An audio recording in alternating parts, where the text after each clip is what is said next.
order tonight's regular board meeting of the Antelope Valley East Kern Water Agency. Madam Secretary, would you please call the roll? Thank you, Mr. President. Division 7, Gary Van Dam. Division 6, Audrey Miller. Here. Division 5, Robert Paris. Here. Division 4, George Lane. Here. Division 1, Shelley Sourceable. Here. Division 3, Frank Donato. Here. Division 2, Keith Dias. Here. Dwayne Chisholm. Here. Attorney Markman.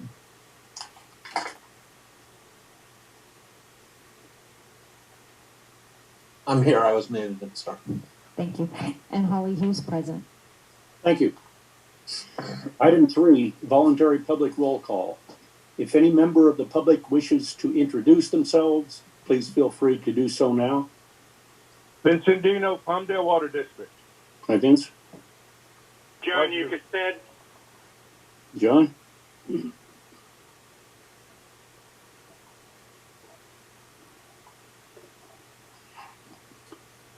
Anyone else?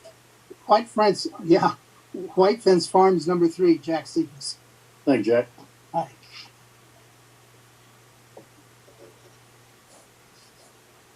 Item 4, public comments and period open to the public. If anyone wishes to address the board on any item not on the agenda, please feel free to do so now.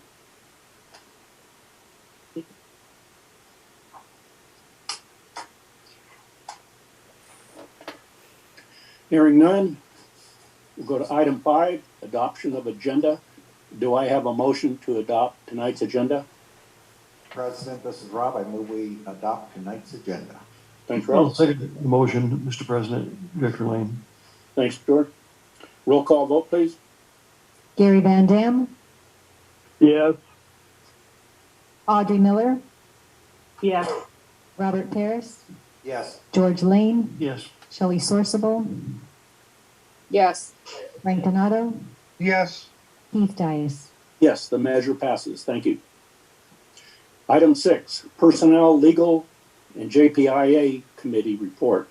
Chairman Paris, do you have a report? I do, Your President. First of all, at this time, I am... Can't hear him. Can you hear me now, Frank? Yeah, now I can hear you. Better? Okay.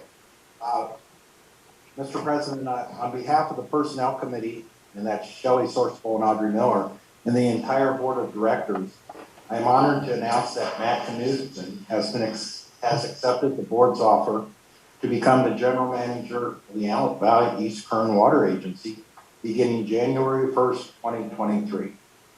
Matt has been with us as the Assistant General Manager for 5.5 years and really has done an outstanding job. He was highly recommended for this position by Dwayne, who chose Matt and has groomed him to take his place. We are so fortunate that Dwayne will continue with us during the transition while Matt works on filling his position as Assistant Manager. I also want to thank Dwayne for his leadership. It's really the sign of a true leader that does the succession planning and training, brings someone of Matt's caliber to take over the leadership role. You know how much you care about this agency, Dwayne, and your desire to make sure this transition takes place before you leave is very much appreciated by the entire board. And I'm sure there's going to be much more before you leave us in May, but you've served us incredibly well for the last 10 years, and we really appreciate all that. So Thank you. It's a very big night for our board. Very well said, Rob. And George. Thank you for the answer. That's the end of my report. I am, like I said, honored at this time to announce that Matt will be joining us as our new GM. And Matt, would you like to say a few words? All right. Thank you, Director Paris, and good evening, board. Thank you to the entire board for the vote of confidence and providing me this great opportunity. It's the second great opportunity AVAC has given me, a little over 5 years ago. I was given the great opportunity and offer to make the transition from Palmdale to AVAC as the assistant GM. And AVAC is a great organization, great board, great vision, great leadership, excellent staff to work with. So I'm very grateful for that. Never forget all the time I spent at Palmdale. You know, I was there for 26 years and they taught me a lot of things that transitioned to my success here at AVAC. And really appreciate the mentorship of Dennis Lamoureux at Palmdale. And of course, last 5 years with Dwayne Chisholm here at AVAC. I'm forever indebtful to those two gentlemen for everything that they've taught me. So I really look forward to working with the board and the management staff in carrying on the vision of AVAC. So thank you so much. And I'm going to do my best as the new AGM or new general manager for AVAC. So thank you. Congratulations. Thanks. Congratulations, Matt. And Mr. President, that concludes our report. Thank you for the great report, and thank you and your committee for all the hard work and also for bringing us such a great candidate. Congratulations, Matt. Thank you so much. This is Director Donato. I'd like to make a comment. I want to thank Dwayne for bringing Matt over. I know it was probably tough on Palmdale, but it was definitely a success story here at AVAC. And, you know, when Matt first came on, he was a little shy and he grew in very well. He learned to work with the directors, and I've watched what he's done, not just with AVAC, but the employees as well of AVAC. The task of the water master and the role he played in being involved with, you know, the acting general manager from time to time has been an incredible story, and I'm very proud to, I'm going to miss Dwayne, but I'm very proud to have Matt as our manager. All right. Thank you so much, Director Donato. Means a lot. Thank you. Are there any more comments from other board members?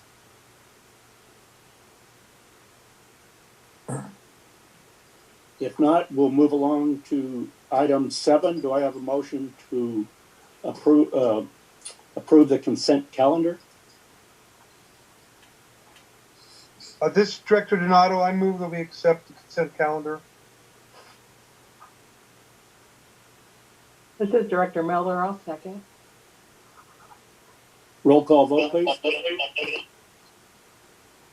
Gary Van Dam, Yes. Audrey Miller, Yes. Robert Paris, Yes. George Lane, Yes. Shelley Sorsable, Yes. Frank Donato,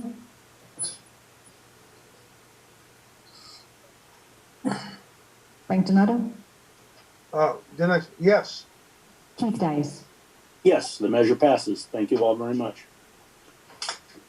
Item 8A, Finance Committee. Director Donato, do you have a report? Yes, we have several items here regarding budgets and requests from staff. So on item 8A1, consideration of possible action on purchase orders proposal with Brock's process and pump equipment for the replacement of one backwash pump and motor at the Quartz Hill Water Treatment Plant in the amount of $64,319.78. And our operations manager, John Bozigian, will give us a report. Thank you, Director Donato. Good evening, board. So we have 3 items tonight. We'll start with the one Director Donato mentioned. These are 2 of them are asset replacement projects that were approved by the board in our new fiscal year budget. The first one is a replacement of a backwash pump and motor at the Quartz Hill plant. We currently utilize 3 of these units. They're about 45 years old. We replaced one last year. We are going to replace another one this year. We sent out requests for proposals to 3 companies: Bakersfield Well and Pump, Farm Pump and Irrigation, and then Brack's Process and Pump. Unfortunately, kind of the sign of the times, we only received one proposal back, one quote back. Bakersfield Well and Pump and Farm Pump and Irrigation are just, their schedules are too full. They can't get it done in the time we need. So Brax Pump, we've used them before. They submitted a proposal of $64,319.78. We budgeted $55,000 based on last year's replacement, and we did about a 10% additive. And unfortunately, this came in about $9,300 over budget. And what we try to do in operations is we look at our individual projects. Some are going to be under budget, some will be over. But by the end of the fiscal year, we're always going to have a balanced budget. We're not going to go over our total amount. So with that, I'd be happy to answer any questions on the first item.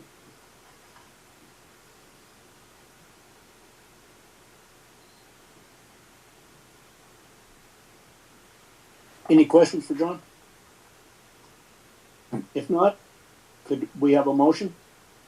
Director Donato, A1, I'll make the move, we approve it.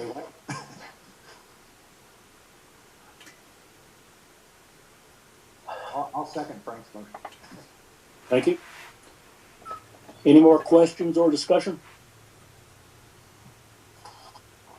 Could we have a roll call vote, please? Gary Van Dam, Yes. Audrey Miller, Yes. Robert Paris, Yes. George Lane, Yes. Shelley Sorsable, Yes. Frank Donato, Yes. Keith Dias. Yes, the measure passes. Thank you. Okay, I'll let John go on to 8A2.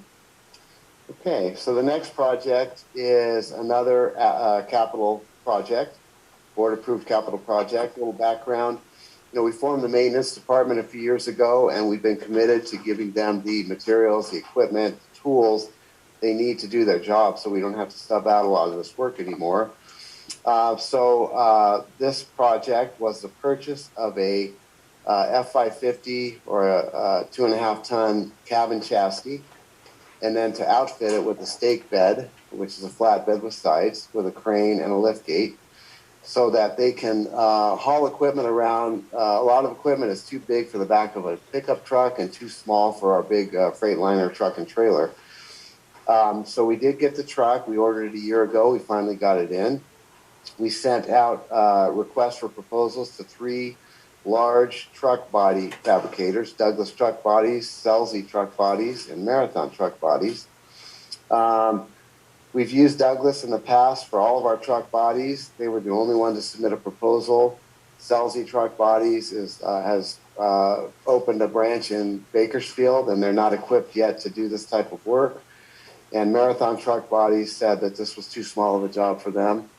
So Douglas Truck Bodies submitted a proposal of $76,993.62.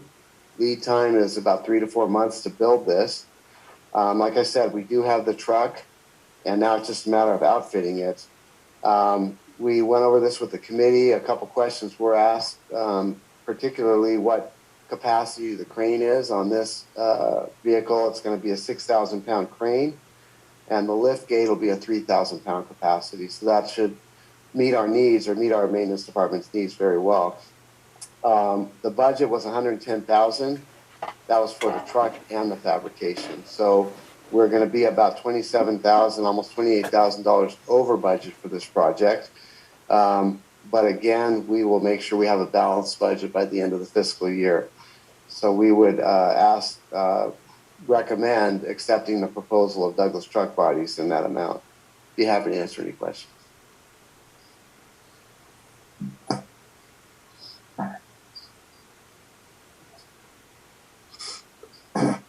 If there are no questions for John, could we have a motion to approve the board order? Director Donato, 8A2, I move we approve the $76,993.62. Director Sourcewell, I'll second. Any more questions or discussion? Roll call vote, please. Gary Van Dam,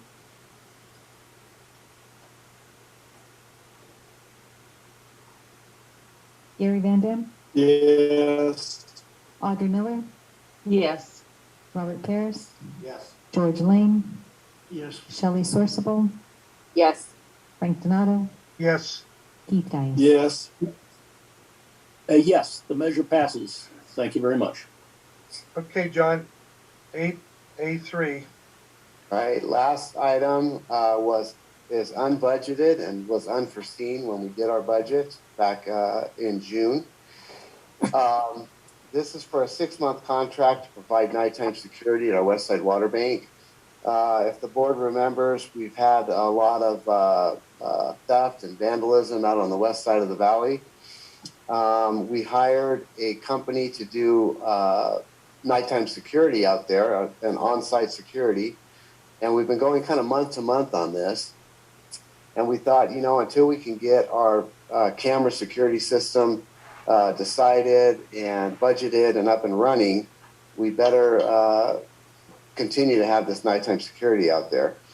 So we sent out proposals to 2 local companies, Global Alliance Protection, which is currently doing our security out there, and OPSEC Specialized Protection. We laid out the scope of work, when they're expected to be out there, and so forth. We got 2 proposals back, vastly different. Global Alliance came in at $37,740, and OPSEC was $68,648. And the difference really is OPSEC is uniformed officers, specialized vehicles. They put those scan codes all around the property so that their supervisors can make sure they're doing their rounds several times a night. Very professional operation. I think it's a little more than we need out there, honestly. I think Global Alliance has a presence, and that's really all we're looking for. They've chased off numerous vehicles in the last couple months. It seems like 1 or 2 in the morning, there's people driving around that shouldn't be. And once they see the headlights of our security personnel, they take off. So I think Global Alliance is sufficient to do the job. And Shelley asked a good question during the finance meeting, you know, how do we plan on paying for this? Because it is unbudgeted. We're going to just apply it to our annual operating budget, and we'll make sure that we have enough to cover that amount, that $37,740. So I'd be happy to answer any questions about the last item. Good idea. Sure we need it. Unfortunately. Unfortunately, is right. Yep.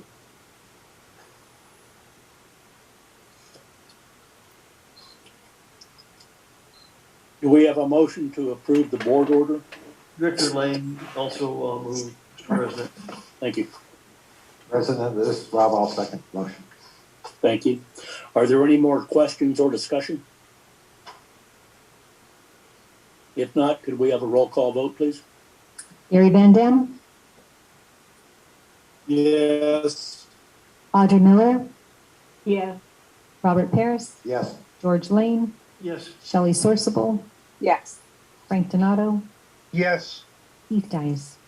Yes, the measure passes. Thank you all very much. Thank you. Okay, that Great. concludes the finance report. Thank you very much. Item 8B, Capital Improvement Committee. Again, Director Donato, do you have a report? Yes. Consideration of possible action on the ABEX comments letters regarding the draft EIL, Palmdale to Burbank. And we're going to have Matt give us an overview, and update us on that. All right. Thank you, Director Donato. So this item's been presented to the Capital Improvement Committee. We didn't have time to go through the proposed comments that we'll review tonight with the committee due to the deadline, but just a little background. You've all heard of the California high-speed rail that's planning to come through the Antelope Valley. And specifically, they have the High-Speed Rail Authority has out for public review their draft EIR for what they refer to as the Palmdale to Burbank section of the High-Speed Rail Authority. So I'll give a little background. This goes back several years where we've been talking to the High-Speed Rail Authority about the impact to AVAC's facilities based on their proposed alignment. So back in 2020, staff met with the High-Speed Rail Authority a couple times to discuss the project concepts that they envisioned at that time. If you recall, back in January of 2021, AVAC presented to the board a letter that we did send to the High-Speed Rail Authority stating that the proposed alignment and impact to AVAC's facilities were unacceptable, primarily the impact to the Acton water treatment plant along Sierra Highway. So early September of this year, High-Speed Rail Authority released their draft EIR for the Palmdale to Burbank section for public comment. And first thing we noticed when staff started reviewing the draft EIR, High-Speed Rail Authority ignored our comment letter from January of 2021. So since that time, AVAC has met with the High-Speed Rail Authority on a few different occasions to really express our concerns and the impact to AVAC's facilities. As I mentioned, the Acton water treatment plant. Public comments on the draft EIR are due the 1st of December, just a couple weeks from now, or a little over a week from now. So we'll get into the comments in a minute, but a little more background. In the draft EIR, the High-Speed Rail Authority evaluated 6 different route alternatives. And the one that they are recommending in their EIR is what's called the SR14A. And all of these alignments do impact the Acton water treatment plant. On the map there on the screen on the left, you can see the different colored lines. That indicates whether the high-speed rail is either at grade, elevated, or in a tunnel. The green indicates that it's at grade. The blue line, very short section, it's elevated. And then the purple pinkish line shows it being in a tunnel. So most of this section from Palmdale to Burbank is in a tunnel as it goes through the San Gabriel Mountains. So I think it's like 28 miles of tunnel. Here's a little closer view where it runs through AVAC's service area. The yellow line is AVAC's service area boundary. You can see that the alignment or the tunnel enters out just outside AVAC's area within Palmdale Water District service area, and then it exits outside AVAC's area. So most of it through AVAC is within a tunnel. But you can see just south of Lake Palmdale where the Acton water treatment plant is located, that's where we have the largest impact to AVAC's facility. This is a close-up view of the Acton water treatment plant. The dark blue lines are the various pipelines that run throughout the Acton plant. And you can see the 2 solid black lines here that run north-south are the center lines of the proposed 2 tracks of the High-Speed Rail Authority. The footprint of the alignment actually extends beyond those black lines. And you can see it goes right over the top of our clear well that we currently use. Even though the Acton water treatment plant is offline currently, we utilize the storage tank or the clear well and the pump station located here, as well as all the electrical gear and the pipelines for wheeling water from Palmdale that they treat for us to LA County Waterworks in the Acton service area. So all these facilities are operational, but they are impacting not only those operational facilities, but our sludge lagoons here and other facilities located on the treatment plant side. When we expressed our concerns to the High-Speed Rail Authority on the impact of our facilities, they proposed this conceptual layout. The red lines are what they're shown as being relocated. So they're proposing to relocate the storage tank kind of to the southwest and provide enough space for a future tank, because our long-term plan, we told them that we need to provide for expansion of the facility. They also plan to relocate the pump station, electrical gear, turnout, etc. In the EIR, we told it, or our comment letter, we expressed that that's unacceptable because the facilities just can't be taken out of service and relocated. There has to be no interruption to the facilities, need to be available 24/7. So this is their comment or their proposed concept of relocating the facilities. This is a rendering looking to the north of showing the new elevated section going through the active water treatment plant site.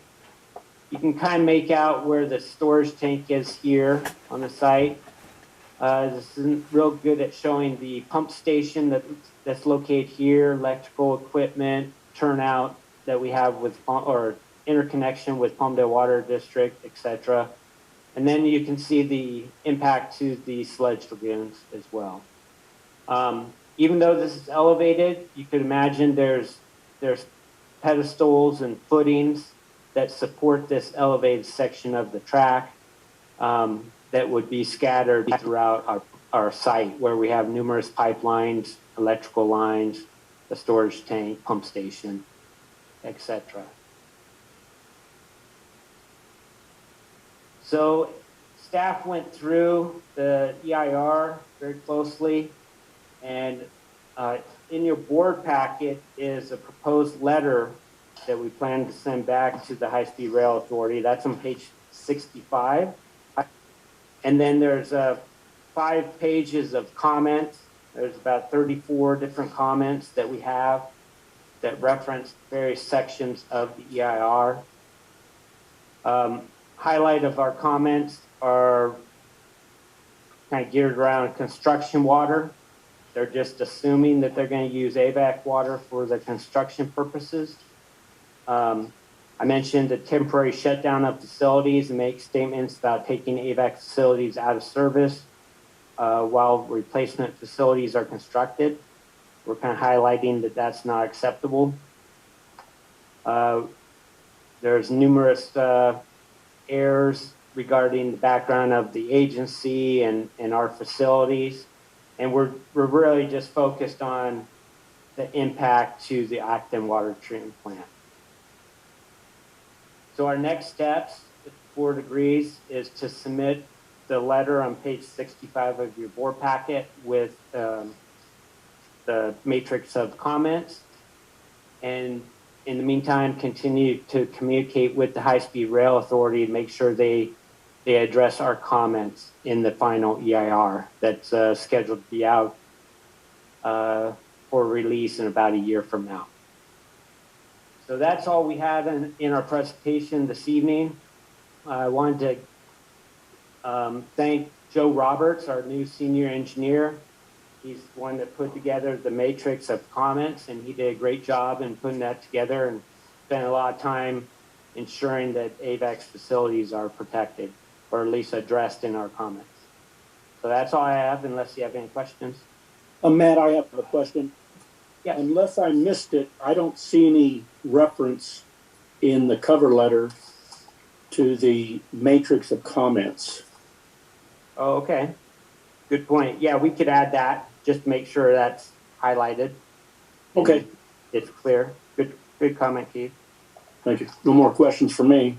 Any other board members? This is Director Miller. Can you go back to a couple slides where it has their rendering of where the raised area is going to be? This one, Audrey, or is it a little further back? I'll go back to the other one. I wanted to point out, there's another one that has more information on it. That one. So what is, go forward. Oh, maybe it's delayed. I'm probably missing your comments here. Okay. This one here? No, you were at it. It has the grid on there where they want to move the tanks. Try this one. I'll wait for it to catch up here. There, okay. So what is this slope changes in the white? Because that hillside is pretty steep on to the south of the plant. Is this sloping or what is this on there? Yeah, this conceptual markup by them. So where you see the two red tank site locations, you're correct. That is a hillside. So the white lines on the south side of this image shows the slope. So there would be a significant cut into that hillside and in a retaining wall or slope on the south side. Because one thing we pointed out to them, hydraulically, that tank, if it's relocated, is critical to be at the same elevation as the existing tank, because the way the plant water flows by gravity through the plant to the clear well, the elevation has to be the same. So that would be a significant cut into the hillside. It's on property that we don't own. There'd have to be property acquired by the High-Speed Rail Authority and deeded to AVAC. This is even if we accept this concept. Right now, we aren't proposing to accept this concept. Right, right.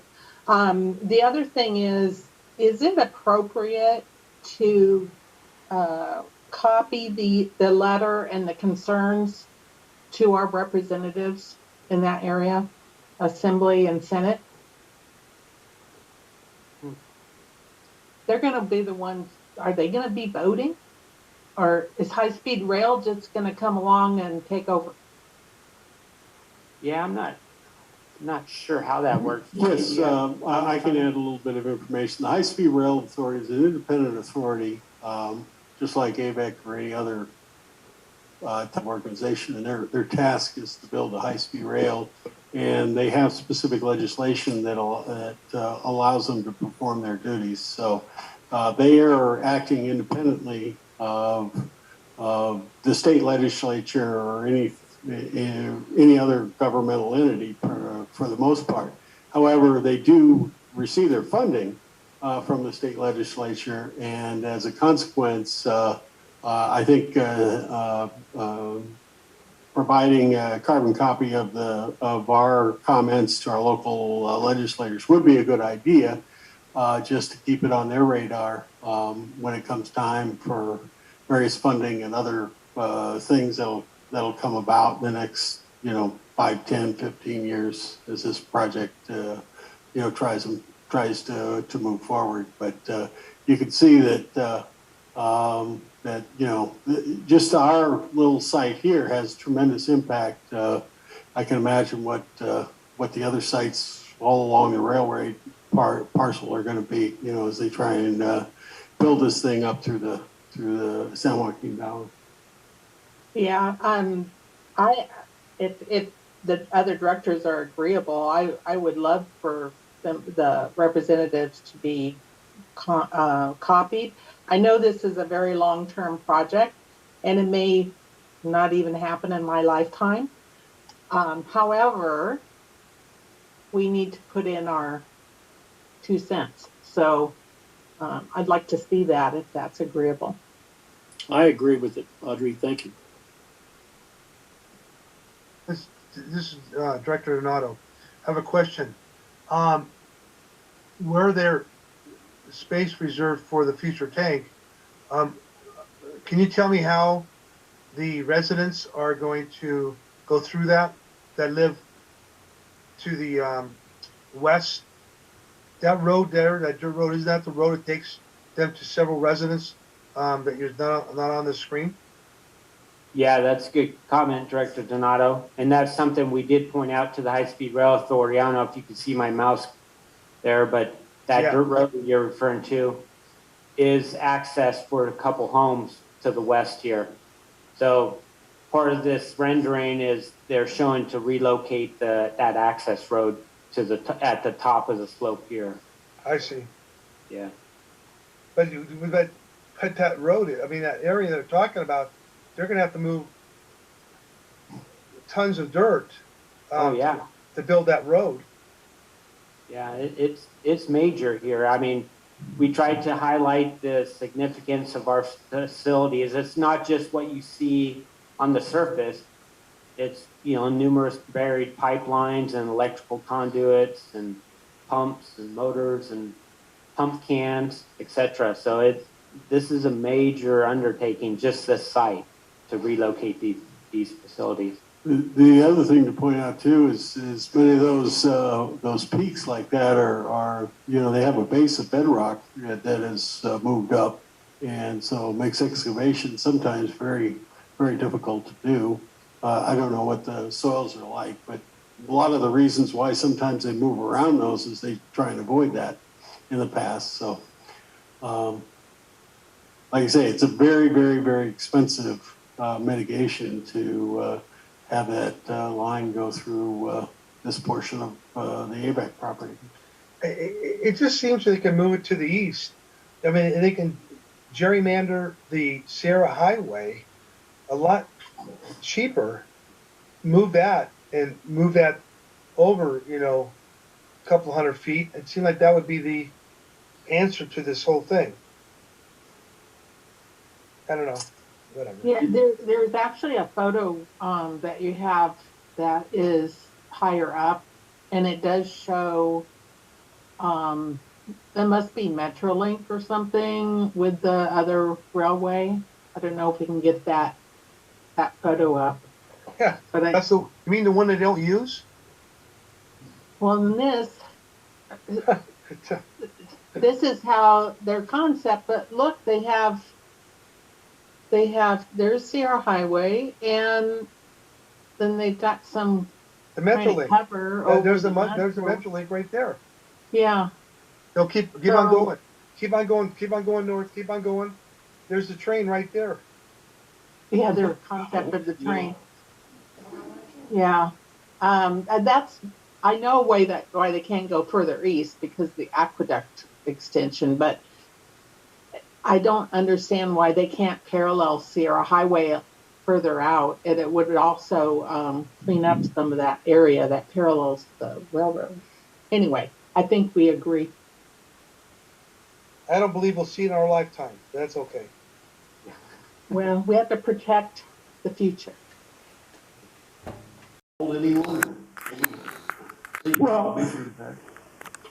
the concept was back, you know, this was pre-crash in the early 2000s, was to have population centers through the San Joaquin Valley and utilize high-speed rail to get people into the Bay Area to be able to go to work and do various things. And that was the concept behind it, and kind of opening up, maintaining the farmland as it existed, and still maintain the population centers that, you know, they currently have in the San Joaquin Valley. If they could reduce that commute from 3 hours or 2.5 hours down to 45 minutes or thereabouts. And that was the concept behind it. Because they simply don't have the ability to get enough infrastructure to move people in and out of the Bay Area. I would bet whatever the estimated cost is, probably costs 50% more if they start laying track. Oh, I think it's yeah. I think it's already cost 50% more. You know, with all the delays and so you're right. It's going to be a lot more expensive. There's no doubt about it.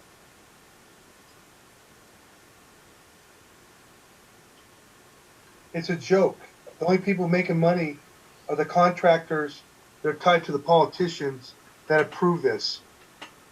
They're making tens of millions of dollars on the engineering work and everything else. I'm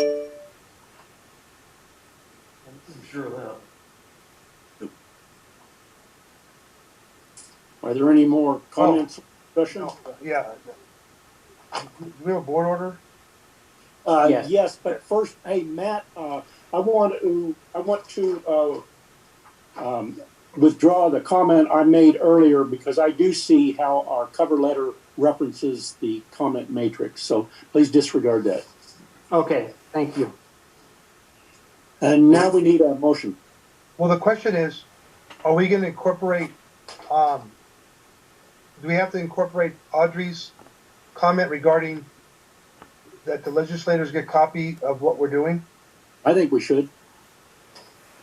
Okay, so I'll move on Board Order 8B1 and also incorporate that we attach our comments and send to our local state legislators. Do we have a second to the motion? This is Director Sturteville. I'll second. Thank you. Any more questions or discussion? Roll call vote, please. Gary Van Dam, Yes. Audrey Miller, Yes. Robert Paris, Yes. George Lane, Yes. Shelley Sorsable, Yes. Frank Donato, Yes. Keith Gaius. Yes, the measure passes, and I want to thank staff for the excellent comments they come up with. Yeah, very, very good. I mean, you know, yeah, it's just too bad. Item 9, General Manager's Report. Dwayne? Thank you, Board President Dias, members of the board. I have a short presentation for you tonight. We start out our state water project hydrology with this graph. As you're aware, the dark blue lines are average, and the kind of the lighter blue lines are as far as the bar chart for the month is what we've actually received to date. So you can see we got about 4.2 inches of rain there. And as we move into here, see if I can get over there. There we are. So you can see where we are here. Not too bad, you know, to start off, it's better than October. So we're moving along. December, January, and February are going to be crucial. Having recently viewed Lake Shasta, there is a significant need for water over the next couple of years just to get back to some kind of average level of Lake Shasta. As far as our operations, our groundwater recovery, or what we're taking out of our West Side Water Bank, is about 55% of the capacity. We're here at the end of November, and we're going to be able to get through this very difficult year in 2022 and meet majority of all of our customer demands through working with our customers on an almost weekly basis to maximize the amount of water that's available, both from local supplies and also the imported supplies that we have, and the previously stored supplies in the West Side Water Bank that have allowed us to get through this second 5% year. You can see that we're going to have some maintenance projects starting up during this winter months here, early January, between the 17th and 27th. We're going to do some work on the north feeder to finish that repair that we started last year. And then also our normal maintenance program, we got to shut down for about 10 days right after the first of the year. Doing that 55% of capacity, is that for a period, or is it daily or weekly, or that's what we're running consistently. Now the next graph will kind of show that. So if you look at this item here, that 55% of capacity is that 13 million gallons a day that we're pumping from our geopurification part there. So if you look at the totals of the West Side Water Bank and Bench Ranch, that gives us about 55% of what we could pump if we had the ability to pump. We could pump some more water if we had the demand to utilize that water. The problem with the diurnal nature of our water supply is when it gets cold and in the winter, and our demand goes way down, and so we have the ability to produce water, but we don't have anybody that wants to accept that water. As opposed to the summertime, when we're pumping and getting as much water as we have, the demand is just higher. and it makes difficult, that's the difficult time to meet everyone's demands. So you can see here, we got about. But is the county, they're taking as much as they can Yes. this time? Yes, yes. That's always been the goal, is it not? Yes, yes. The county the county has taken all the water that they can. We've been working with them on a weekly basis to maximize the amount of water they can get from their own systems. And in addition, coordinate it with our ability to provide them water. So we're working together to accomplish that task. And that's what allowed us to get through this 5% year. So, as I mentioned, we got about a total of about 23 million gallons a day that we're continuing to produce, and we're not doing any banking at all at the present time. We are doing some maintenance work on the east side water bank. This is a good time to be able to do that for those ponds there, just routine maintenance. And then we are beginning to, we have several capital maintenance projects that we're getting some RFPs on. They're primarily piping and manhole and appurtenances type projects that John and his crew will be working on in the next couple of months during the wintertime period. As far as the upcoming events, we got, this is Thanksgiving week. We got the Aqua Conference in Indian Wells between the 28th and the 1st. We have a special Watermaster meeting on the 7th. And I will be at Aqua with Matt next week. And I will be at the Watermaster meeting. Other than that, we'll be here.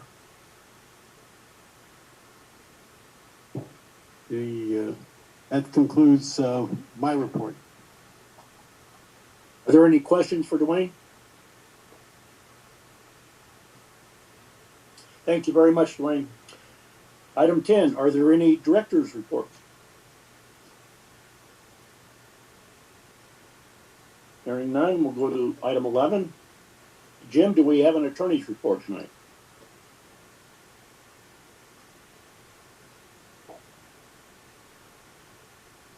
You're muted, Mr. Markman. Yeah, the only report I have is coming up the next item on the agenda. So please proceed. Okay, let me dive into that. So as the board may have heard, Governor Newsom called off the crisis, the emergency over the COVID.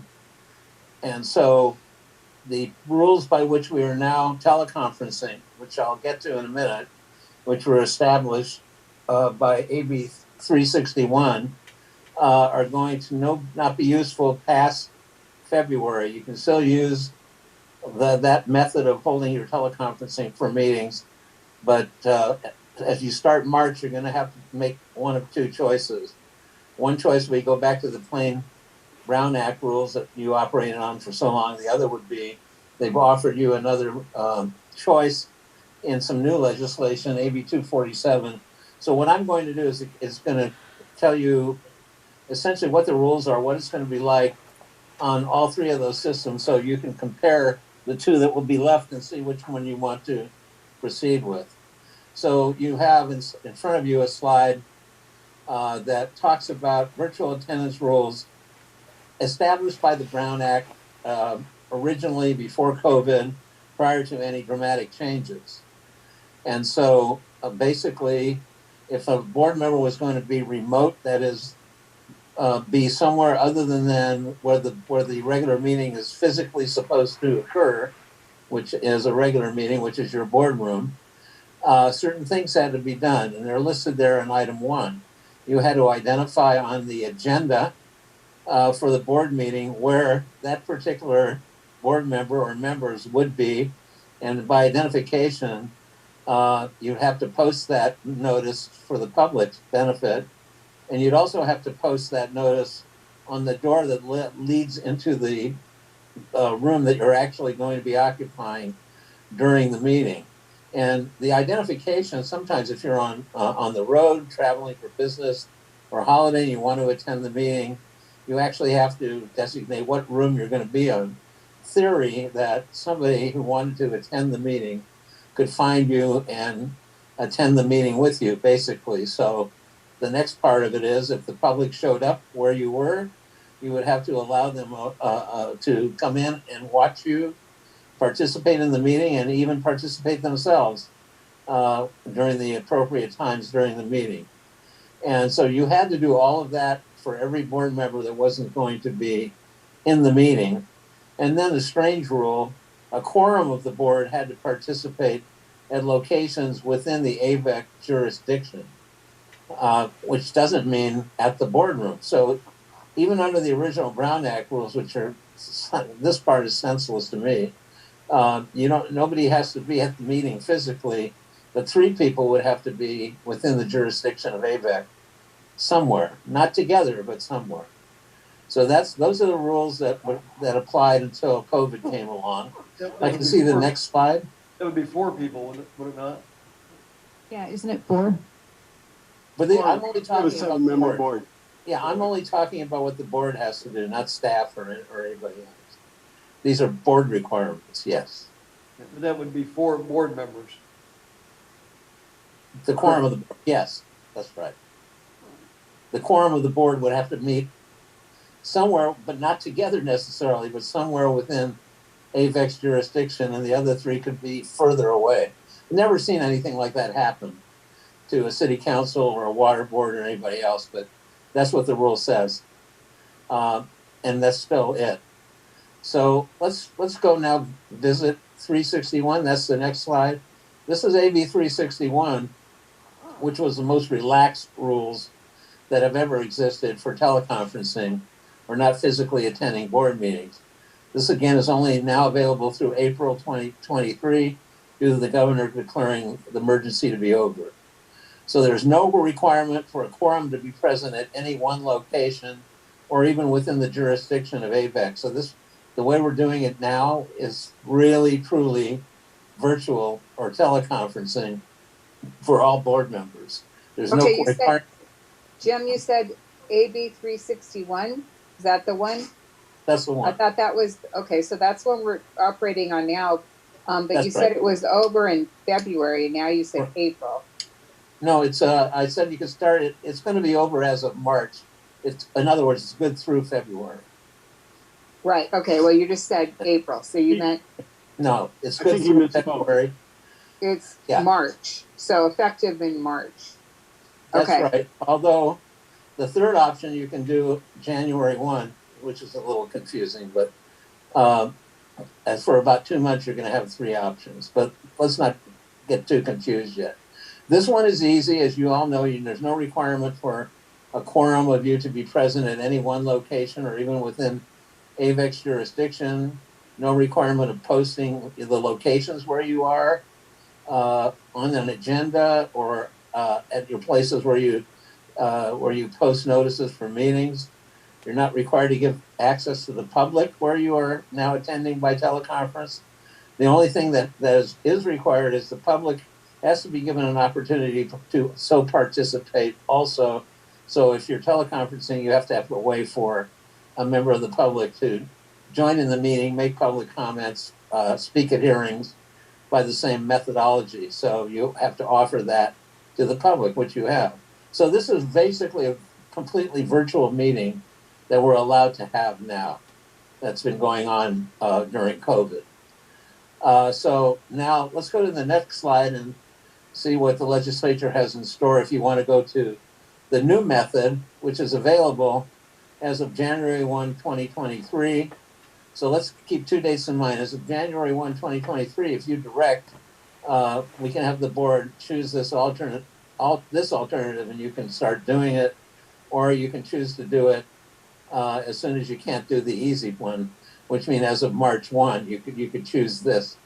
And well, anytime from January 1 on.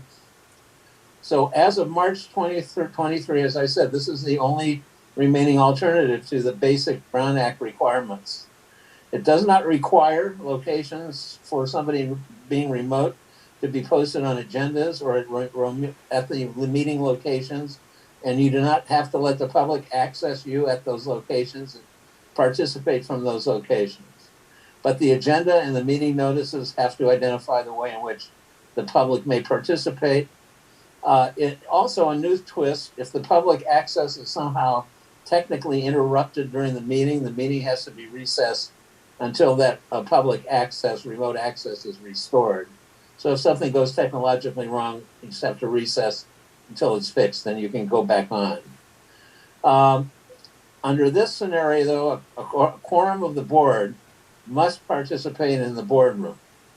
When I say that because you have to participate where you set your regular meetings in your resolutions, which is the boardroom. Or if you're having a special meeting, you can designate a special, particular, different location within the jurisdiction of AVEC for the special meeting. So it's not that hard as far as if you have the ability, you're given the opportunity to go remote. It's not much different than it is now, a little bit different, but not very much. The remote board member, you have to, however, identify all persons who are present during your meeting who are over 18 and your relationship to them. This, I don't want to take credit for some of these thoughts. They're pretty petty. You must use audio and visual technology, no simply audio. And can you move that slide up a little bit? I can't see that. Let me get my copy.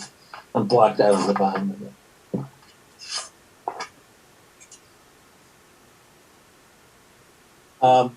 Okay, yeah, what I was about to say is you have to have two bases. I can't see the bottom. Can somebody move that up, please? If it can move it up, or are we on number 8? Is that what we're on number 8? We're on number 8. Yeah, see, we're on number 8. Can you see that? I can see it. That, Frank? Yeah, okay, yeah. Well, just number 8. Emergency circumstances. That's just right. Or emergency circumstances. Right. So that's the end of that slide. It ends with just cause or emergency circumstances. Those are the two bases that are available when a board member wants to be remote. You have to pick one of these two ways of being remote. So let's go to the next slide and find out what that all means. Okay, requirements for virtual attendance. Just cause is, and there's a list of it, caregiving to family members. If you have a contagious illness, you need related to a disability, traveling on official business. Those are the general categories of just cause. So for just cause, you can miss a meeting. You have to pick a reason why, and you have to give notice to the board as early as possible. Say, I will not be at the meeting, but I'm going to join because of this and this, and I have to be remote, but I want to join remote. I'm going to participate remote. So you have to give a short statement of the circumstances of why there is just cause for you to meet remotely. And the legislation even suggests maybe 20 words ought to be enough to do this. And then there's a limitation on the two meetings in the calendar year where you can go off and meet remote on just cause. So you have 2 chances. So that's the big difference in the new option. Every board member has a limited number of opportunities to be remote. 2 of them can be based on just cause, but only 2. The second basis for meeting remotely is if there's an emergency circumstance, which is just almost specifically defined as some family medical emergency or a personal medical emergency, which prevents you from going to the boardroom. And that's pretty much all it says. And then it goes on to say that when I say it's the new law. You have to request a board approval to have an emergency giving you the opportunity to meet remotely. So the way I envision this working is if somebody knows they're going to have to meet remotely, but they want to participate in going to this or that at my hospital, or you have write something to the board, get it into the hands of the staff, and at the start of the board meeting, this will be added to the agenda, and the board will have to approve or disapprove the request to remotely participate because of an emergency. The board actually has to bless this before it becomes an official reason to go remote. And the board can ask for a general description of the circumstances to be in writing as well. So a phone call to Matt or Dwayne that says this and this is happening in my life, but I want to take part in the board meeting and want to go remote. That could go, but the board could say, no, we want to see it in writing. So you can see where this has all the makings of nastiness at the board level, all wrapped around it. And then to add some more restriction, there's only so many meetings you're allowed to have. I said that. First, you only have 2 for just cause. Then another restriction is you can't do it for more than 3 consecutive months. That's ambiguous because you have 2 meetings a month. So I don't know whether it means 6 consecutive meetings, which would be more than you get anyway, or whether it means you can't you can't have a remote meeting 1 time in 3 consecutive months. The next restriction, you can't have a remote meeting more than 20% of the total meetings within the year. So if you have 24 meetings, regular meetings of the board, and you take 20% of that, that's 4.85 meetings a year where you could meet remote as a board member. 2 of those 5 could be for just cause. The other 3 would have to be for emergencies. And so that is, I think that's the last slide. Those are the restrictions that you would adopt if you choose to go to have remote meetings governed by the provisions of the new law, which is AB 47. What this also doesn't tell you is what you have to do to make this choice. I'm telling clients who wonder about that is, well, we can't just say, well, it happened because it happened. I think we need to put an item on a board meeting between now and the last meeting in February at the latest to make a choice as to whether you go to this new, this new set of rules, or whether we go back to the basic Brown Act rules that were there all those years. And that's assuming you want to stay with the present situation, which is obviously the easiest on the board members, and take advantage of it while it's still around through next April. So that's where it is. It's a little complex. Happy to answer any questions on this stew that they've made us up in Sacramento on remote meetings. Yes, Jim, this is Dwayne Chisholm. I was under the assumption, and I could, more likely you're probably wrong here, but that these were 2 options that the board could take on, and they didn't have to choose; they could just use one or the other. And to set yes, except you have to use one or the other, but you can only use the first one, just cause, twice in an entire year. I guess what I'm saying is, could the board use the standard Brown Act type of noticing for 1 meeting and then use the other AB, the new one, AB 26, I can't remember what the number is. I'll go back and forth? 24 and 9 for a different meeting during the year. No, I don't think you can, Dwayne. And the reason I say that is, and by the way, it's a good question because they should have been very explicit, but you can't make their rules work when you're calculating how many times you can be remote on the basis of all the 20% of the meetings within a year, for example, or only 2 for just cause, and that means only 2 for just cause, or from 3 to 5 for emergency circumstances. So if you go back and forth from meeting to meeting, it becomes incredibly complex and difficult, almost impossible to do the calculation. I think that you could, Jim, you could do it because you could have both in effect and notice where you are and invite the public to your home or to your conference or whatever else. And then when you really have to do some kind of just cause reason and you're out of town or something, then you could go back to this and use your 2 times. I don't read this. I'll be honest with you. I'll think about it and look about it, but I don't think we've generally in our firm concluded you can flip back and forth, because that would give you more options and say, well, the regular, this week we're going to do regular Brown Act, next week we're not. Or to say you can comply with either one goes against the idea of calculating these limitations in AB 247. Yeah, because you know, I know a lot of times I've been at a conference and we'll have a meeting, and so I've posted it on my hotel room. And even one time I had a person to the public come to my meeting that I had arranged in a conference room in the building, but that will cease to. We won't be able to do that if we were to adopt this last way of handling the meetings. I know what you're saying, Shelley, and that, of course you have. We've probably had meetings in Avek where you've been somewhere like that, and posted and invited people in. But that's one set of restrictions. The other set of restrictions doesn't require any of that. What it does is limit the number of times you can do it, and you have to have a reason that you state in public to doing it. It's a completely different approach. So I don't see how you can.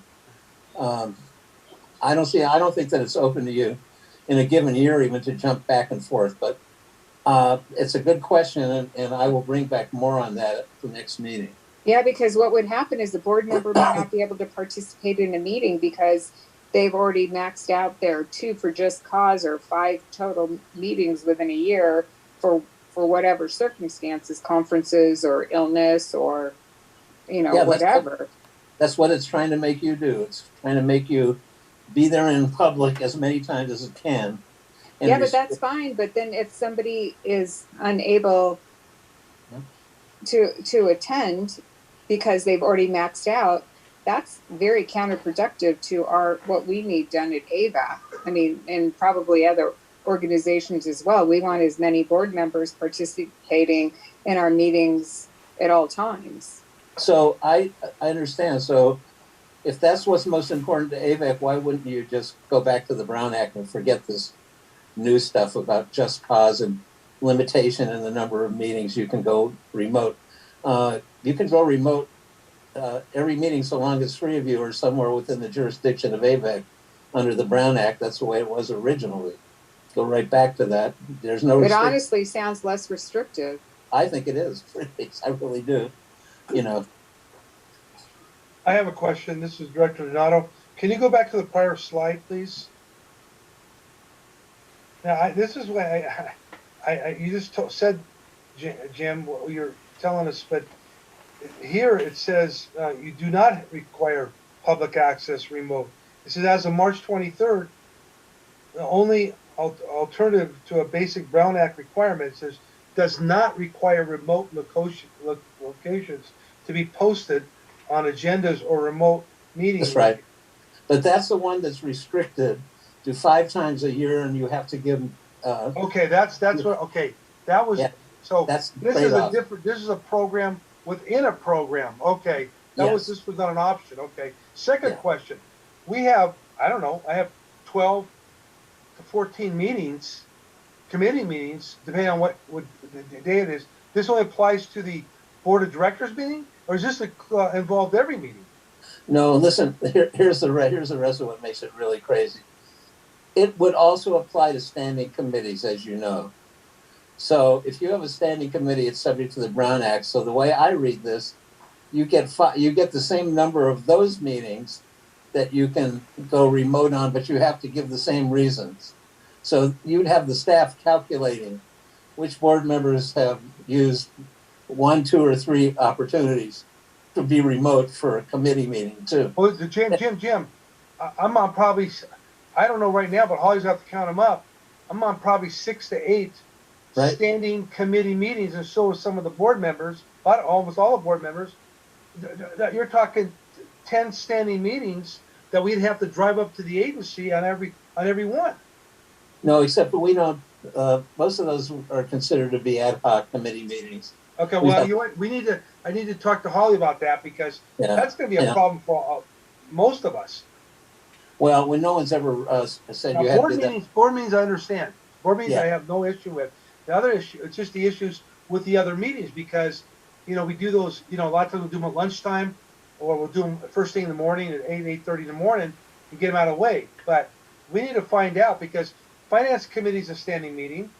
The High Desert Water Banks is a standing meeting. I don't know what the definition or terminology that does not apply. That's what we got to find that out. Well, yes, I think that's another issue you want to get into, whether your meetings could be called standing or not, because basically there's no set meeting.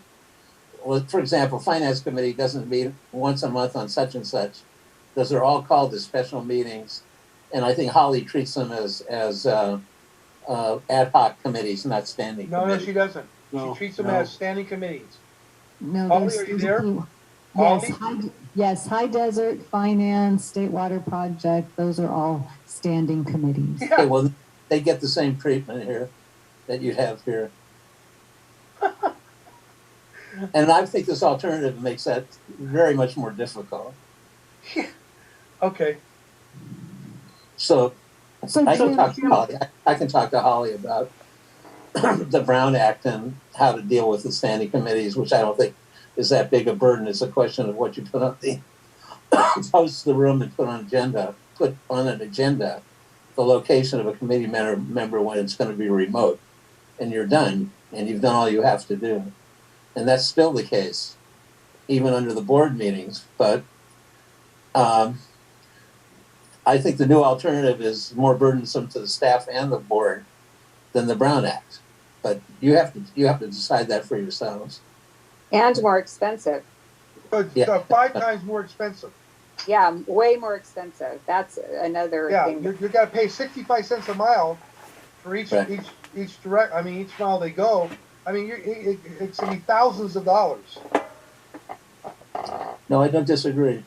Okay, so we need you and the Brown Act attorneys in your firm to sit down with Holly and figure out what is it ad hoc and what is a standing committee, because I think we're going to have a committee meeting problems of attendance because of some of this stuff. I mean, there's parts of the meetings that I have actually had 15 to 16 meetings. There's only 22 working days in a month. Jim, this is Director Miller. Yes. On the original Brown Act, Yes. do we then, at the standing meetings, we would have to have a quorum of the committee members there if you couldn't be, you could be remote otherwise? See, well, yes, the question is how big is the committee?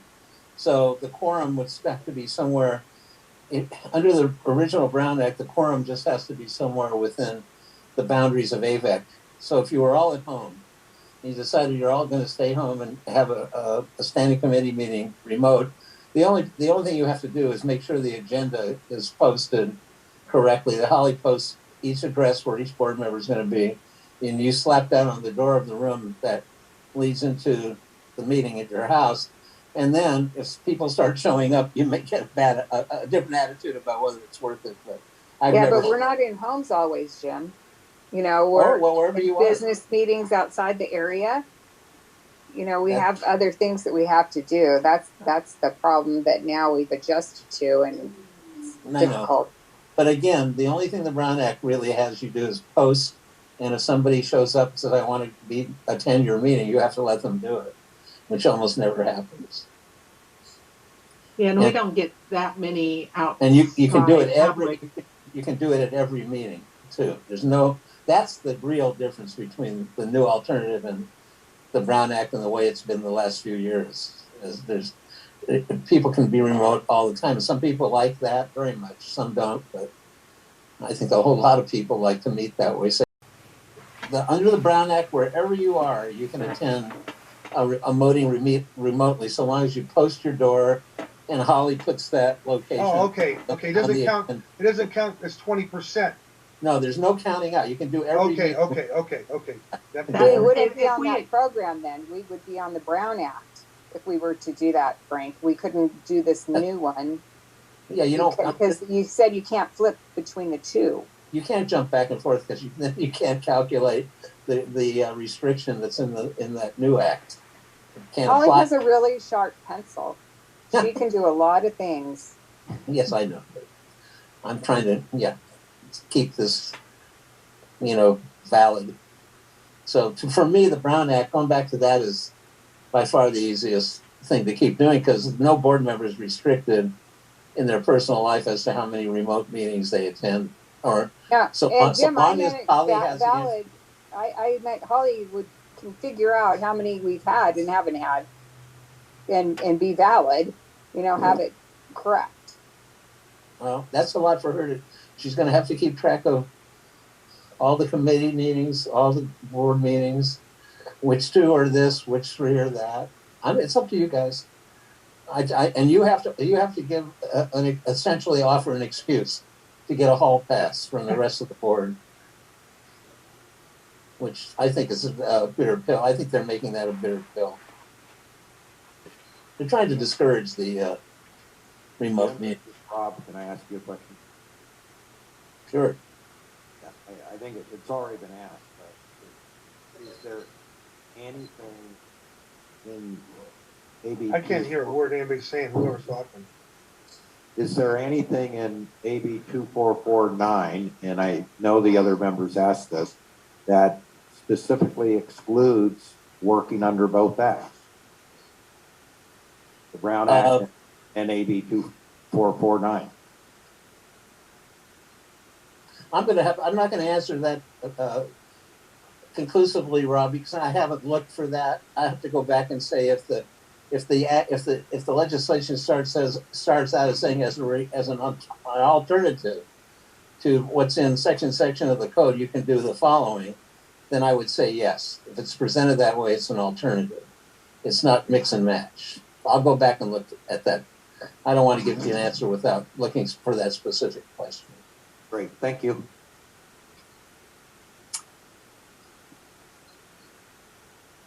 So this is Dwayne. Well, this is a good discussion with regards to this. We got a meeting or two to be able to work this out, and right. I think Jim will go back and do a little more research to answer your questions, and we'll have this on a subsequent meeting for further discussion. That's fine. That'd be great. Maybe 2 meetings from now, I'll be at that one. We can take it back up. That'd be good. Great. Okay. Thank you. Thank you, Jim. Thanks, Jim. Okay. Item 12, are there any requests for future agenda items?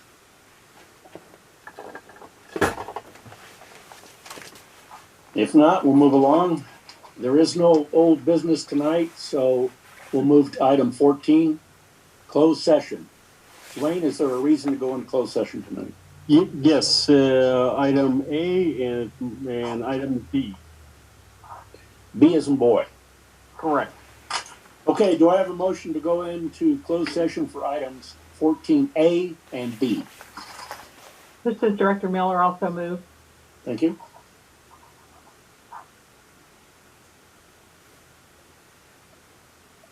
Mr. President, this is Rob. I second the motion. Thank you, Rob. Roll call vote, please. Gary Van Dam, Yes. Audrey Miller, Yes. Robert Paris, Yes. George Lane, Yes. Shelley Sorsable, Yes.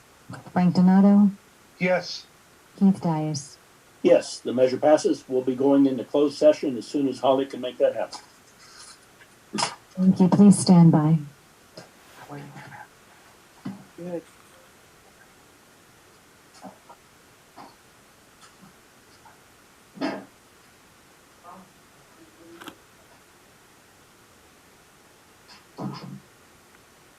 Thank you.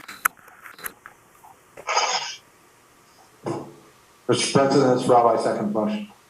Thank you. Roll call vote, please. Gary Van Dam, Yes.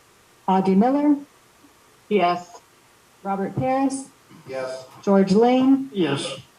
Shelley Sorsable, Yes. Frank Donato, Yes. Keith Dias. Yes, the measure passes. We are now adjourned. Thank you all, and please have a good evening. Happy Thanksgiving, everyone. Happy Thanksgiving. Bye, everyone. Happy Thanksgiving.